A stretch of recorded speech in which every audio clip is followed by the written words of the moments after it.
Donc voilà, je m'appelle Jérôme Desbouchages. Dans la vie, je suis infirmier, je travaille dans un centre médico-psychologique à Poitiers et je suis spécialisé en relaxation thérapeutique.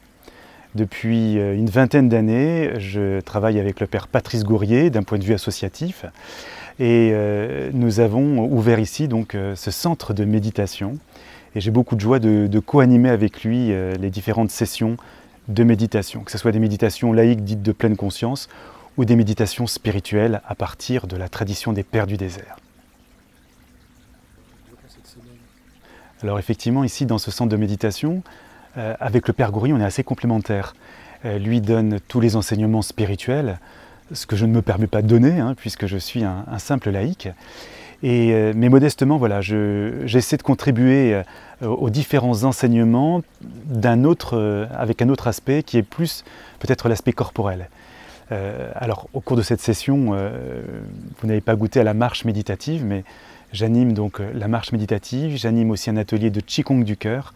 Je ne suis pas enseignant en Qigong, mais j'essaie simplement de partager cette expérience d'une méditation qui s'appelle le Qigong du cœur, où chacun est amené à essayer de pouvoir ressentir une réelle paix intérieure, une paix en soi, en essayant de la relier à une paix qui serait celle de l'âme, en se sentant pleinement relié au divin.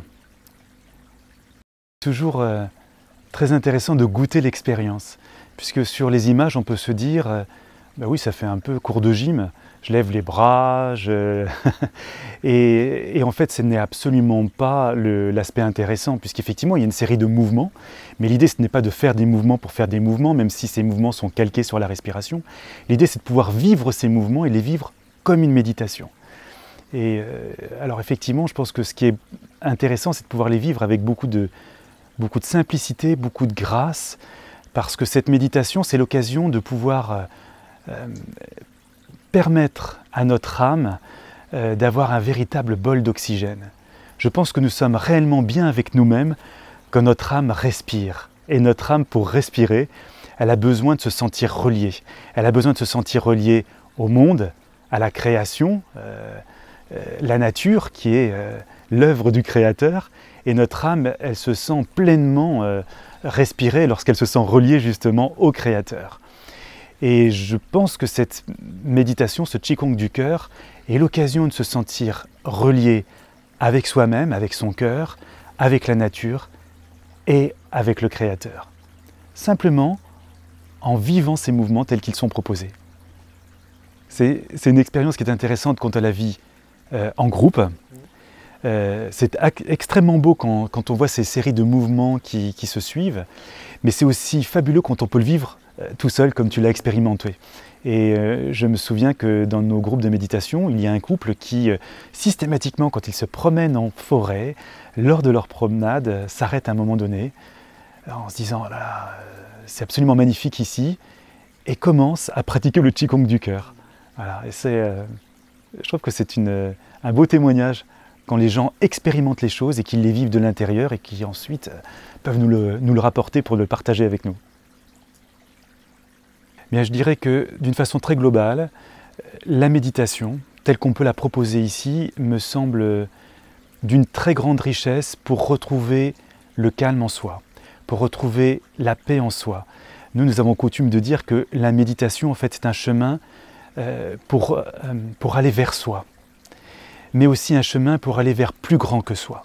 Un chemin pour aller vers soi parce que le monde moderne, tel que nous sommes amenés bien souvent à le vivre, est un monde où on est amené à se perdre. Trop de choses, trop de technologies, trop d'invitations pour, au définitive, se retrouver dans des voies qui sont pleines de pollution mentale, de pollution dans tout ce qui peut nous éloigner de ce que nous sommes nous-mêmes, c'est-à-dire se sentir relié à soi, c'est pouvoir retrouver cette harmonie entre son corps, son mental, son cœur, son âme. La méditation, voilà, c'est l'occasion de pouvoir revenir vers soi pour retrouver cette harmonie intérieure. Et puis ensuite, ce chemin serait tout à fait incomplet s'il s'arrêtait juste à se tourner vers soi-même. La méditation, ce n'est pas un chemin qui nous invite au nombrilisme. La méditation, c'est un chemin qui nous invite à l'ouverture, au partage et plus grand encore à se sentir relié au divin. Alors ça, c'est moi ma perception de croyant par rapport à ma foi chrétienne, et je peux tout à fait entendre que certains qui ne croient pas dans le domaine de l'invisible, tout ce qui peut nous relier à Dieu n'épouse pas du tout cette perception. Mais ce qui est sûr, c'est que la méditation nous ouvre une richesse extraordinaire quand elle nous permet de pouvoir se sentir relié à soi, mais surtout à plus grand que soi, et quand ça peut être partagé. Alors je voulais juste, puisque justement tu évoques cette notion de présence et de présent, le fait que Dieu nous offre un véritable présent. Et ce matin, lors d'une méditation, j'ai évoqué ce point, moi, qui me tient à cœur, c'est que je suis persuadé qu'au quotidien, dans notre quotidien chacun, Dieu nous offre des grâces, mais une multitude de grâces. Et que nous, pauvres humains, bien souvent, parce que nous sommes aveuglés, parce que nous n'avons pas les yeux ouverts, nous avons beaucoup de mal à percevoir ces grâces et ces présents qui nous sont donnés. La méditation, c'est l'occasion justement d'ouvrir en grand les yeux pour être capable de voir le visible, mais aussi l'invisible. Toutes ces grâces qui nous sont données. Et bien souvent, on peut dire, les grâces, moi j'en ai pas, j'ai une vie difficile, etc. Mais ces grâces, elles sont extrêmement simples.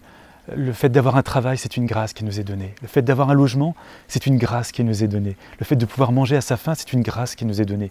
Le fait d'avoir rencontré quelqu'un sur notre chemin qui nous a souri, c'est une grâce qui nous est donnée. Le fait de pouvoir partager des choses, ce sont des grâces, des multitudes de grâces. Et tout ça, c'est grâce à Dieu.